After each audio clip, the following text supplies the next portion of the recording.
जय हिंद। आज हम लोग जानेंगे कि 1857 की क्रांति क्यों हुआ था।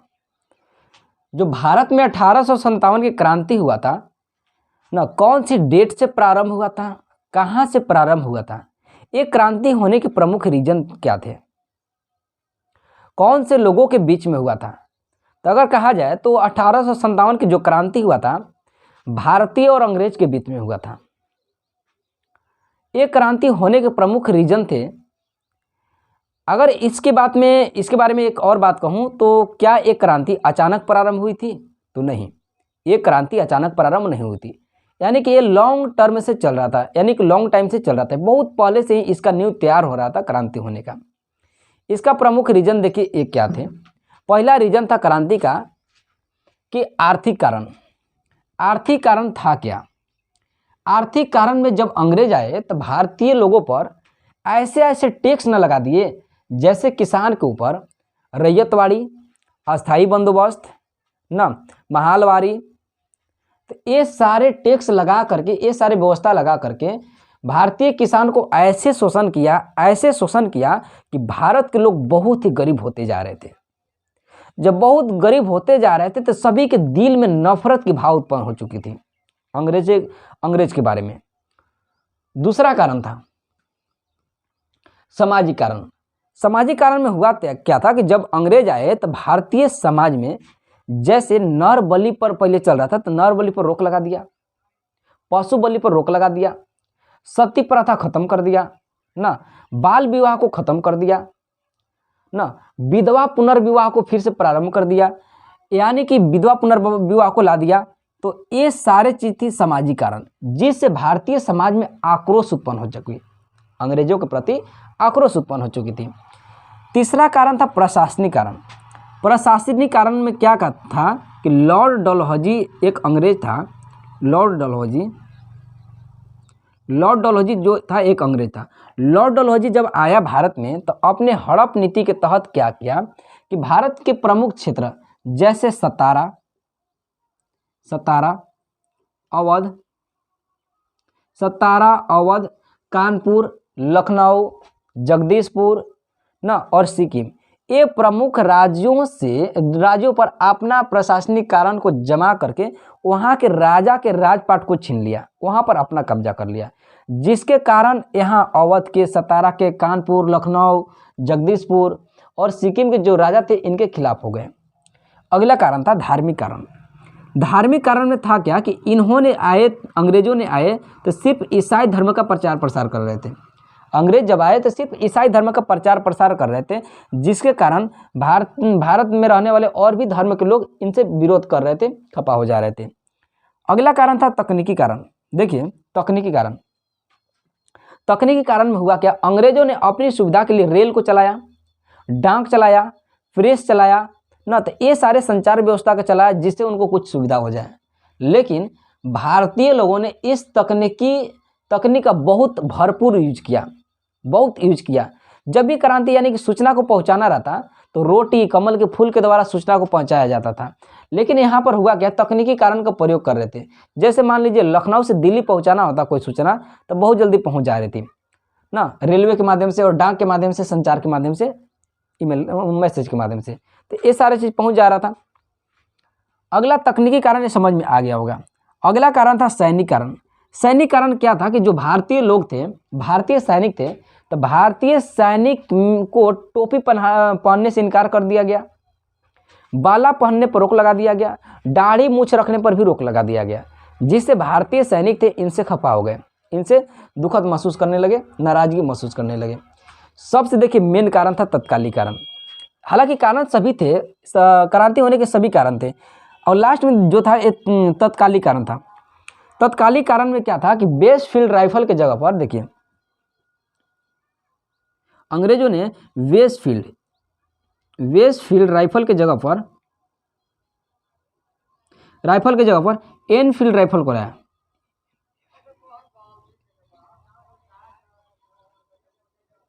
देखिए अंग्रेजों ने क्या किया, तत्कालीन कारण में वेस्टफील्ड राइफल के जगह पर एनफील्ड राइफल को लाया। अब इस राइफल को लाया तो यहाँ पर अफवाह ये उड़ गई कि जो एनफील्ड राइफल में कारतूस प्रयोग होने वाला है, ये गाय के चर्बी और शुगर के चर्बी का लगा हुआ है। जैसे जो हिंदू का ये एनफील्ड राइफल को जो हिंदू सैनिक के दिया जा रहा है उसमें गाय का चर्बी, और जो मुस्लिम सैनिक को दिया जा रहा है उसमें शुगर का चर्बी लगा हुआ है। इसके साथ साथ ये भी अफवाह उड़ गया कि जो सैनिक के खाने के लिए आटा आ रहा है उसमें शुगर और गाय के हड्डी का चूर्ण पाउडर मिलाया गया है, जिससे भारतीय सैनिक बहुत ही नाराज हो गए और उनके भीतरे एक बिल्कुल विद्रोही भावना उत्पन्न हो गया। और ये सारे ले करके हुआ क्या कि जब बंगाल के बैरकपुर छावनी में 34 नेटिव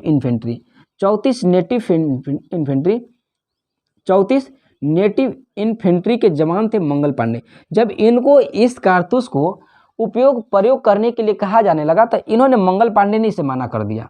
मंगल पांडे ने इसे माना कर दिया, यानी कि इस कारतूस को प्रयोग को माना कर दिया। लेकिन जब देखिए अंग्रेजों ने, उस समय थे कैप्टन बाज, उस समय क्या थे, कैप्टन बाज थे, एक अंग्रेज थे कैप्टन बाज थे और एक और कैप्टन थे, उनका नाम था कैप्टन ह्यूज। कैप्टन बाज और कैप्टन ह्यूज थे। जब इन्होंने कैप्टन बाज ने मंगल पांडे पर जब दबाव बनाया तो ये मंगल पांडे क्या किया, कैप्टन बाज को गोली मार दिया। जब कैप्टन ह्यूज ने कहा मंगल पांडे के क्या किया ये, तुम क्यों गोली मार दिया, तो इन्होंने क्या किया, एक कारतूस को और लोड किया और कैप्टन ह्यूज को भी गोली मार दिया। लेकिन अंग्रेज और भी थे और क्या किए कि मंगल पांडे को पकड़ करके उसी बैरकपुर छावनी में 8 अप्रैल 1857 को फांसी दे दिया गया। इसी बैरकपुर छावनी में 8 अप्रैल 1857 को मंगल पांडे को फांसी दे दिया गया। लेकिन जब इनको फांसी दिया गया तो यहाँ के जितने भी सैनिक थे बिल्कुल विद्रोही हो चुके थे, यानी कि अंदर में बहुत ऐसा भाव उत्पन्न हो चुका था कि मंगल पांडे को जब इसको माना किया जबरदस्ती में तो इनको फांसी दे दिया गया था। लेकिन हुआ क्या कि सभी सैनिक मिल करके एक और प्लानिंग बनाए और इन्होंने 30 मई को एक डेट घोषित कर दिए। 30 मई 1857 को एक तिथि घोषित किए जिसमें कहे कि हम सभी सैनिक मिलकर के एक विद्रोह कर देंगे। लेकिन ये अंग्रेजों से छुपा करके कहते, अंग्रेजों को पता नहीं चलने देना था। लेकिन हुआ क्या, ये बात फैल गया पूरे गांव तक। जब गांव तक एक बात फैल गया तो जितने भी जैसे दरपियाक लोग होते हैं और भी गांव घर में जितने लोग होते हैं ना, इन्होंने बात को फैलाना चालू कर दिया। जब बात को फैलाना चालू कर दिया तो अंग्रेज को ये बात की भनक लग गई। जब अंग्रेजों की बात की भनक लग गई तो अंग्रेजों ने सतर्क होना चालू कर दिए। लेकिन जब अंग्रेजों से सतर्क होना चालू किए तो यहाँ पर देखिए मेरठ एक जगह है, मेरठ यूपी में ही, मेरठ के 20 नेटिव इन्फेंट्री के जितने भी जवान थे 30 मई के जगह को डेट घटा करके 10 मई को ही विद्रोह कर दिए। यानी कि 30 मई आने से पहले 10 मई को विद्रोह कर दिए। जब 10 मई को विद्रोह किए और यहाँ से जितने हथियार थे यहाँ से जीत करके चले गए तुरंत कहाँ, दिल्ली। कहाँ चले गए, दिल्ली चले गए। और दिल्ली चले गए कब, 11 मई को चले गए। 11 मई 1857 को कहाँ चले गए, दिल्ली चले गए। और दिल्ली में जाने के बाद यहाँ के छावनी को जीत लिया। जितने भी सैनिक गए 11 मई को 1857 को दिल्ली गए और दिल्ली के छावनी को जीत लिया। और यहाँ पर जो विद्रोही सैनिक थे, विद्रोह का नेता जबरदस्ती बहादुर शाह जफर को घोषित कर दिया गया। किसको, बहादुर शाह जफर को। बहादुर शाह जफर को जबरदस्ती नेता घोषित कर दिया गया ना, जबरदस्ती नेता घोषित कर दिया गया। लेकिन इसके बाद हुआ क्या, 4 जून 1857 को हजरत महल ने 4 मई 1857 को हजरत महल ने लखनऊ से विद्रोह कर दी। कहाँ से, लखनऊ से, जो कि बहादुर शाह जफर की पत्नी थी, लखनऊ से विद्रोह कर दिया। और इसके बाद हुआ क्या, 4 जून 1857 को हजरत महल ने लखनऊ से विद्रोह किया।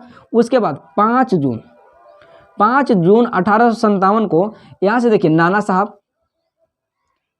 साहब और तात्या टोपे। नाना साहब और तात्या टोपे ने 5 जून 1857 को कानपुर से विद्रोह कर दिया। कहाँ से, कानपुर से विद्रोह किया गया। देखिए नाना साहब और तात्या टोपे कौन थे। नाना साहब देखिए इनको कानपुर से इनका जमींदारी छिना गया था, इनका राजपाट को छिना गया था, इसलिए इन लोग राजा थे और इनको राजपाट को छिना गया, इसलिए इन लोग खफा थे और इन लोग विद्रोह कर दिया। इसके बाद जो ये तात्या टोपे हैं ये रानी लक्ष्मीबाई के गुरु थे। रानी लक्ष्मीबाई के गुरु थे। रानी लक्ष्मीबाई, लक्ष्मीबाई के गुरु थे। रानी लक्ष्मीबाई के देखिए नाम, वास्तविक नाम था, तो इनका नाम था मनुबाई। क्या नाम था? मनुबाई। इनका वास्तविक नाम था मनुबाई। ठीक है, रानी लक्ष्मीबाई का वास्तविक नाम क्या था? मनुबाई नाम था। ये जो मनुबाई थी बनारस के रहने वाली थी। कहाँ के? बनारस के रहने वाली थी। ये मनुबाई थी बनारस के रहने वाली थी, लेकिन इनका शादी हुआ था ग्वालियर। कहाँ शादी हुआ था? मनुबाई की शादी हुआ था ग्वालियर। और ग्वालियर के एक राजा थे, ग्वालियर देखिए ग्वालियर शादी हुआ था ग्वालियर। इनका शादी हुआ था गंगाधर राव से। किससे? गंगाधर राव से। ग्वालियर, जिस समय ग्वालियर का राजधानी हुआ करता था झांसी, जिस समय ग्वालियर का राजधानी हुआ करता था झांसी, इसीलिए मनुबाई को झांसी के रानी कहा जाता था। इन्होंने भी 5 जून 1857 को क्रांति कर दिया ना, यहाँ क्रांति कर दिया गया। ठीक है, इसके साथ साथ हुआ क्या? 5 जून 1857 में क्रांति हो गया। ठीक है, 5 जून को। और इसके बाद देखिए हो रहा है क्या कि 23 अप्रैल 1858 इधर से पटना वगैरह से पटना से एक देखिए पीर अली थे। पटना से पीर अली थे जो कि एक पुस्तक विक्रेता थे। इन्होंने पटना से विद्रोह किया 23 अप्रैल 1858 को। ये देखिए जगदीशपुर से, बिहार में देखिए आरा के जगदीशपुर है, जगदीशपुर से यहाँ से जमींदार वीर कुंवर सिंह, यहाँ से जमींदार वीर कुंवर सिंह ने विद्रोह कर दिया। वीर कुंवर सिंह ने विद्रोह कर दिया 23 अप्रैल 1858 के, जिसके कारण इनको हाथ में गोली लग गया। और इन्होंने देखिए क्या किया था, इन्हें ली ग्रांट। देखिए वीर कुंवर सिंह, एक बात और इधर लिख दे कि वीर कुंवर सिंह जो थे, वीर कुंवर सिंह जो थे ये ली ग्रांट को हरा दिए थे। ली ग्रांट को हरा दिए थे। एक अंग्रेज सैनिक था, ली ग्रांट को हरा दिए थे। ली ग्रांट को जब हराए थे वीर कुंवर सिंह, ये बिहार के आरा के रहने वाले थे।